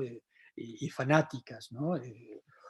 Por ejemplo, el carácter histórico de la familia. Bueno, sí, la familia evidentemente no es pura naturaleza, también es historia. Bueno, ¿y eso qué quiere decir, no? ¿Eso quiere decir que puedes hacer con la familia lo que se te dé la gana? No, de ninguna manera. Entonces, en cada caso, para distanciarse de la ideología hay que regresar a la filosofía, es decir, hay que mostrar lo problemático de los conceptos. Por ejemplo, lo decíamos hace rato con lo del patriarcado. Bueno, muy bien, hay un padre, pero padre no significa lo mismo en esta sociedad que en aquella otra, ¿verdad? No es lo mismo un padre allí donde hay muchos tíos, donde hay padrinos, donde hay abuelos, donde hay, etcétera, donde hay una estructura familiar en un idioma donde hay una palabra que distingue al suegro del padrastro, o en una lengua en la que no hay distinción entre suegro y padrastro, etcétera, etcétera, ¿no? O sea, hay ahí todo un trabajo antropológico fino que oponerle a esta ideología que lo que busca es simplemente confundir y enredar. Es la eterna batalla entre el filósofo y el sofista. Entonces, hay que identificarla y hay que hacer el trabajo de Sócrates en este caso, ¿no? Es un trabajo peligroso, acuérdense, ¿no? Sócrates terminó bebiendo la cicuta, y a su vez es un trabajo, es decir, habría que ser más prudentes que Sócrates, ¿no? Como Aristóteles, que llegado el momento escapó.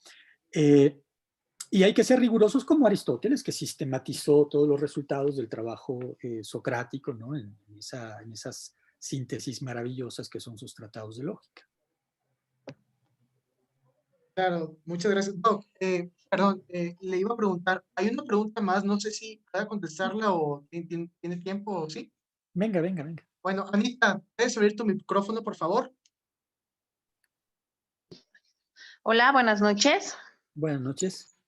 Muy buenas noches. Bueno, yo le hablo desde Bolivia y me gustaría hacerle una pregunta, ¿no? Pedirle tal vez si podría hacer una lectura de esta ola progresista que existe desde la propuesta o desde este enfoque teórico que tiene Marx, desde el marxismo. Muchas gracias. Gracias.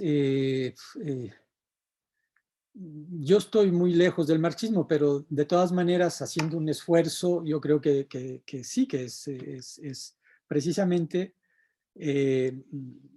no está muy lejos por otro lado, ¿no? de lo que estaba proponiéndoles yo. Hay allí un asunto económico, un asunto estructural, que es el de simplemente disponer de nuestros recursos naturales y de nuestros recursos humanos. Y para hacerlo se dispone de herramientas ideológicas, ¿eh? que se utilizan hábilmente para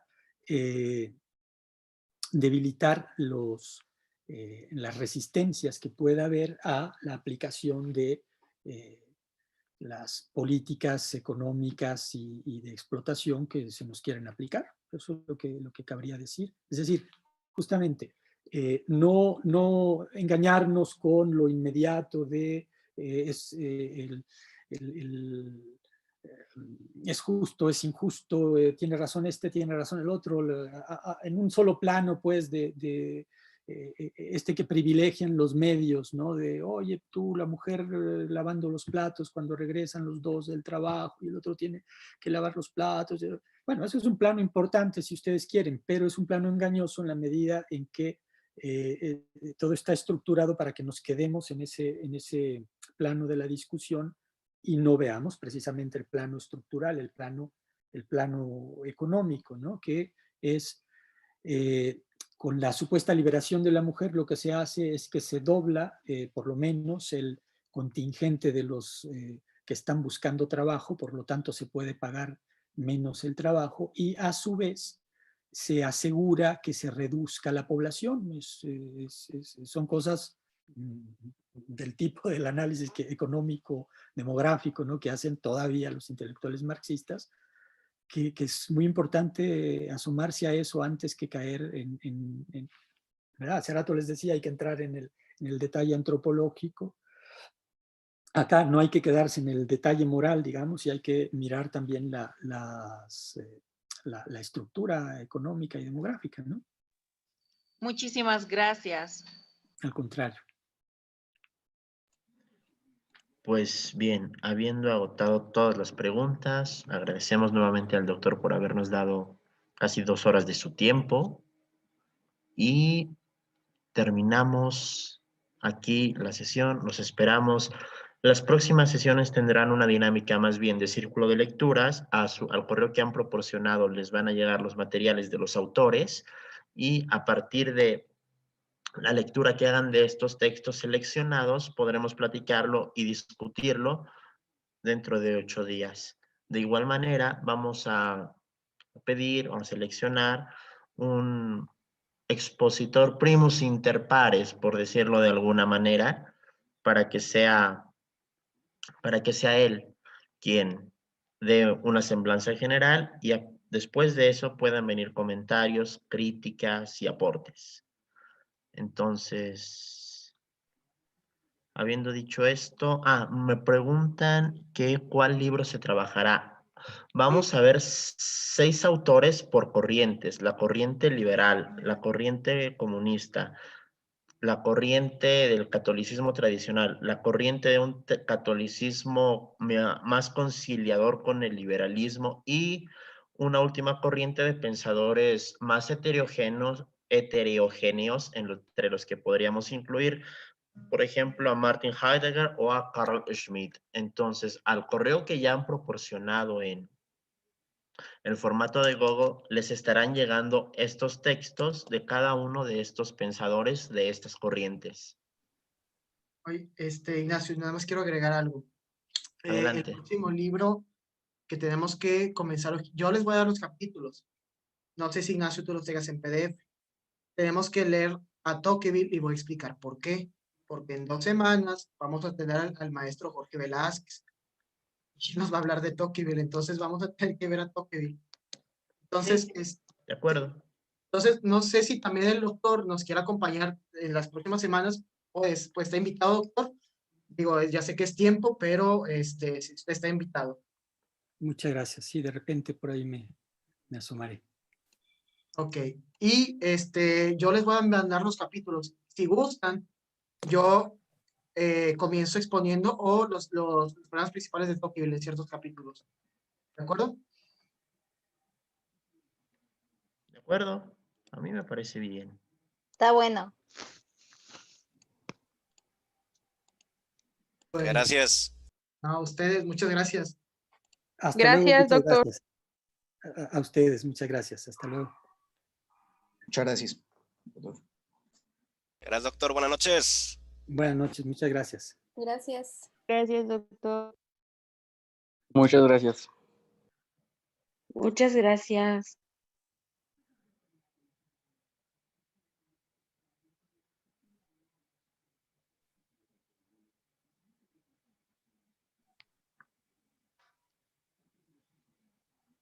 Poco a poco se van todos. Sí, pues Anita, si me estás escuchando, ya puse el formulario de Google en el chat. Ahí te puedes registrar. Estuvo basado, ¿no? Dejar de grabar. Sí.